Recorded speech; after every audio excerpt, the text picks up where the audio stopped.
사랑하는 형제자매 여러분, 오늘 하루도 주님의 평안 가운데 보내고 계신가요? 저는 보이는 것으로 살지 않으며 제 감정에 따라 움직이지 않습니다. 왜냐하면 저의 하나님께서 이미 저를 위한 길을 예비하셨기 때문입니다. 오늘 이 귀한 말씀을 통해 여러분의 삶에 하나님의 놀라운 은혜와 평강이 가득하기를 먼저 기도합니다. 이 생명의 말씀을 더 많은 영혼과 함께 나누기 원하신다면 좋아요와 구독을 통해 저희와 함께 하나님의 사랑을 전파하는 귀한 사역에 동참해 주시길 부탁드립니다. 여러분의 작은 손길 하나가 어둠 속에 있는 누군가에게는 꺼지지 않는 희망의 등불이 될 수 있습니다. 이제 성경 히브리서 한 장으로 함께 들어가 보겠습니다. 옛적에 하나님께서는 여러 시대에 걸쳐 다양한 방법으로 예언자들을 통하여 우리 조상들에게 말씀하셨습니다. 하지만 이 마지막 날에는 아들을 통하여 우리에게 말씀하셨습니다. 하나님께서는 이 아들을 만물의 상속자로 세우시고 또한 그를 통하여 온 세상을 창조하셨습니다. 그 아들은 하나님의 영광의 광채시요 그 본체의 형상이십니다. 그는 자신의 능력 있는 말씀으로 만물을 붙들고 계시며 우리 죄를 정결하게 하시는 일을 하신 후에 높은 곳에 계신 지극히 크신 분의 오른편에 앉으셨습니다. 그는 천사들보다 훨씬 더 뛰어나게 되셨으니 이는 천사들보다 더욱 아름다운 이름을 상속으로 받으셨기 때문입니다. 하나님께서 어느 천사에게 너는 내 아들이다. 오늘 내가 너를 낳았다 하고 말씀하신 적이 있습니까? 또다시 나는 그에게 아버지가 되고 그는 내게 아들이 될 것이다. 라고 말씀하신 적이 있습니까? 또한 맏아들을 세상에 다시 들이실 때에 하나님의 모든 천사들은 그에게 경배할지어다 라고 말씀하셨습니다. 지금 우리가 읽고 있는 이 말씀들이 무엇을 의미하는지 알고 계십니까? 이것은 단순히 기록된 문자가 아닙니다. 이 말씀들은 살아있는 능력이며 창세 전부터 계획된 하나님의 위대한 구원의 서사시입니다. 특히 어떤 신학자들은 예수님께서 십자가에서 돌아가신 후 사흘 밤낮 동안 지옥, 즉 음부에 내려가셨을 때 시편 22편의 말씀을 선포하셨다고 해석하기도 합니다. 나의 하나님, 나의 하나님, 어찌하여 나를 버리셨나이까? 이 절규는 단지 고통의 외침이 아니었습니다. 그것은 어둠의 권세에 대한 승리의 선포였으며 다윗을 통해 미리 기록된 전투의 무기였습니다. 상상해 보십시오. 낙원에 있던 다윗이 그 광경을 보며 무엇이라고 했을까요? 주님께서 나의 시를, 나의 노래를 사용하고 계시는구나. 온 천지가 하나님의 영광으로 가득 찼을 것입니다. 할렐루야. 예수님께서는 죽음의 권세를 사로잡으시고 사망에 묶여있던 영혼들을 해방시키셨습니다. 저는 깊이 기도하며 묵상하던 중 주님께 한 가지 질문을 드린 적이 있습니다. 주님, 주님께서 행하신 가장 위대한 능력의 표현은 언제였습니까?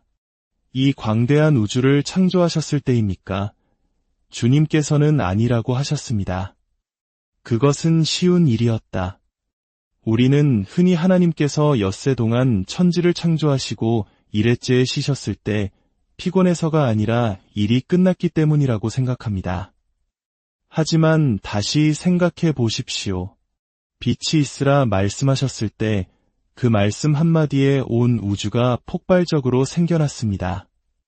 빛의 속도로 수십억 광년의 우주가 펼쳐지는 그 순간 상상할 수 없는 영적인 에너지가 하나님으로부터 흘러나왔습니다. 그분은 분명 지치셨고 그래서 안식하셨습니다. 하지만 그것조차도 그분의 가장 큰 능력의 사용은 아니었습니다. 주님께서 제게 다시 물으셨습니다. 너는 내 말씀 속에서 나의 언약의 파트너였던 아브라함이 그의 유일한 아들, 독생자 이삭을 제단에 바치려 했던 것을 기억하느냐? 네, 주님, 기억합니다. 그는 기꺼이 그 일을 하려 했고 칼을 들어 아들을 내려치려는 순간 나의 천사가 그의 손을 막아야만 했다. 나는 그날이 올 것을 이미 알고 있었다.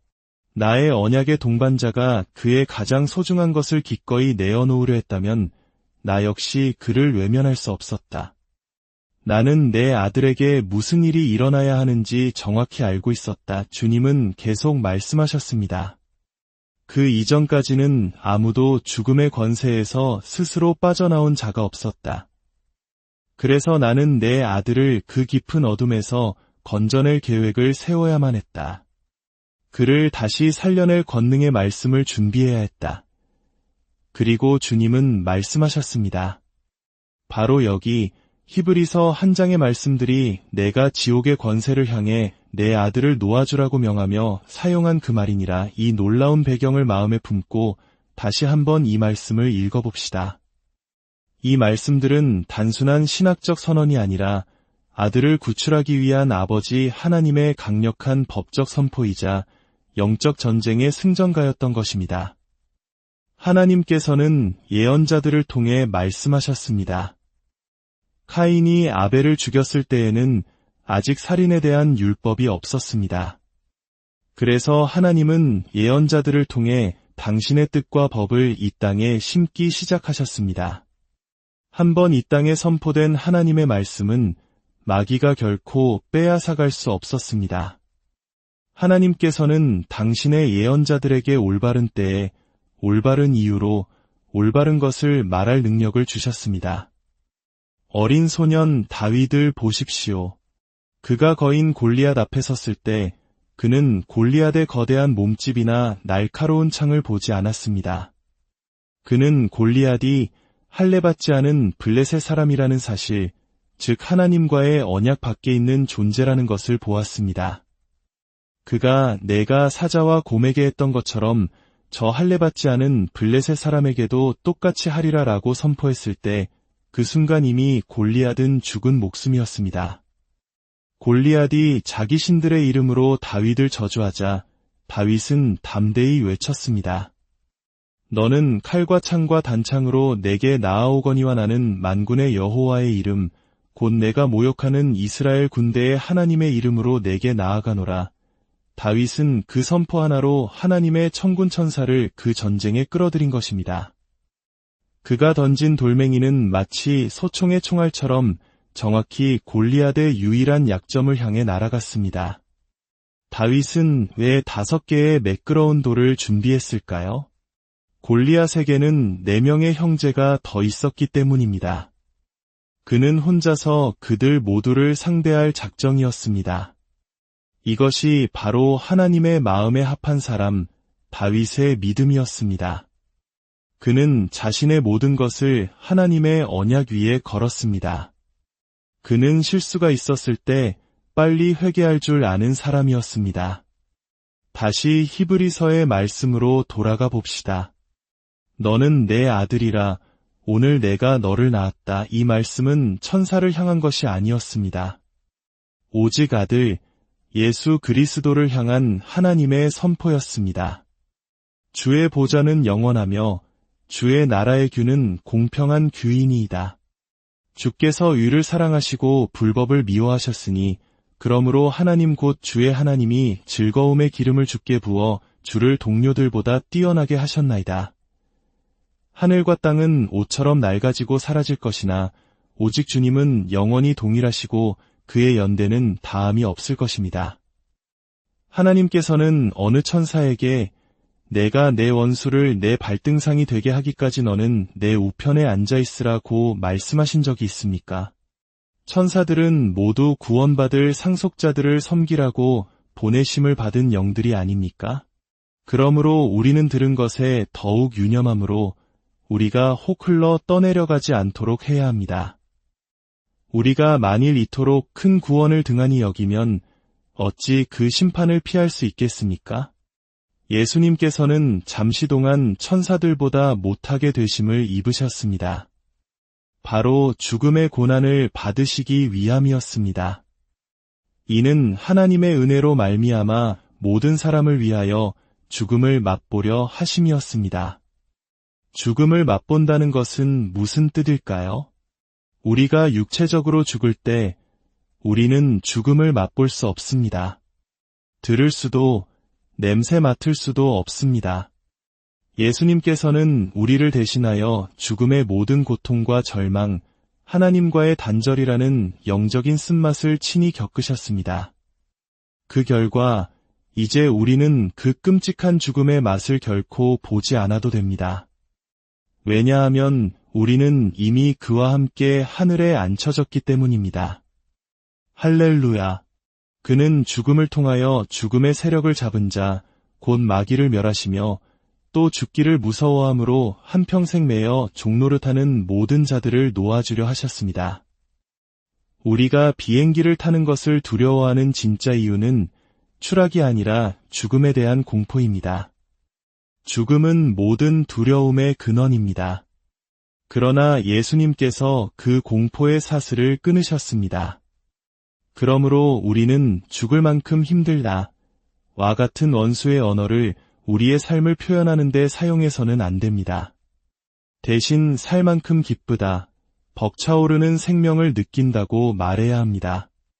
우리의 말은 예와 아니오로 단순해야 하며 그 이상의 헛된 말들은 우리가 주님 앞에서 해명해야 할 것입니다.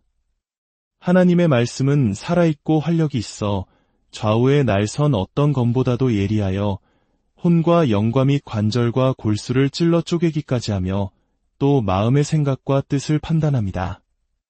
그리고 어떤 피조물도 그 앞에 나타나지 않음이 없고 우리의 결산을 받으실 이의 눈앞에 만물이 벌거벗은 것 같이 드러납니다. 놀랍게도 성경은 하나님의 말씀을 그의 눈이라고 표현합니다.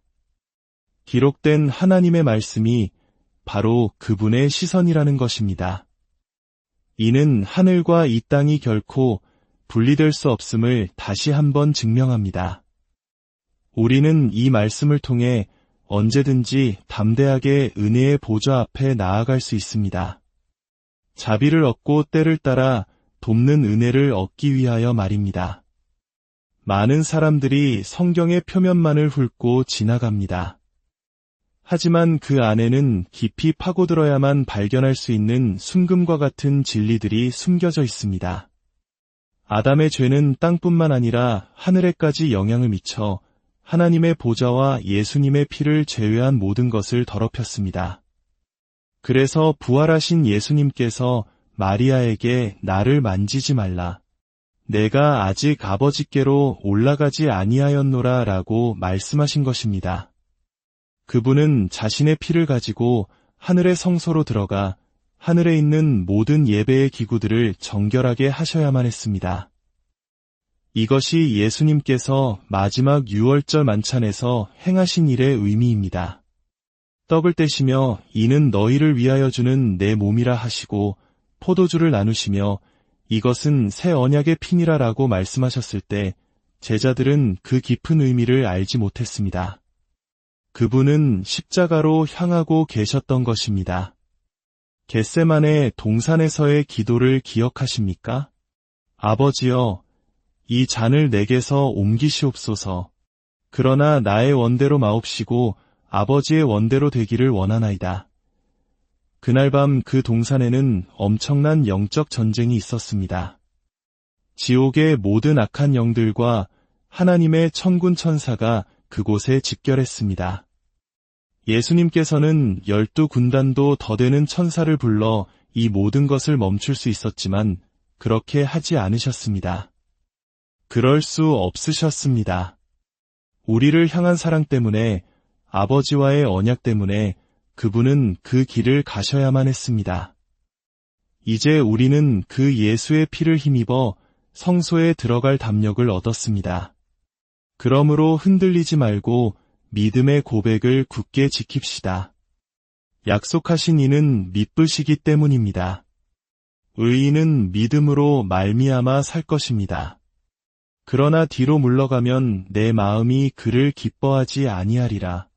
우리는 뒤로 물러가 멸망할 자가 아니요 오직 영혼을 구원함에 이르는 믿음을 가진 자니라.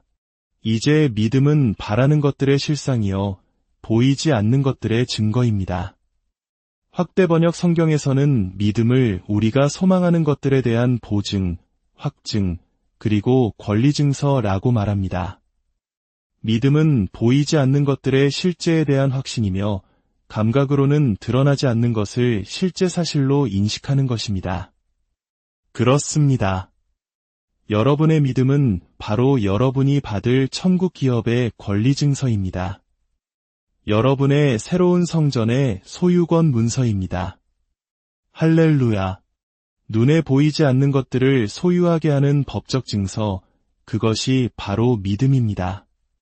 세상에 있는 자보다 여러분 안에 계신 이가 더 크십니다.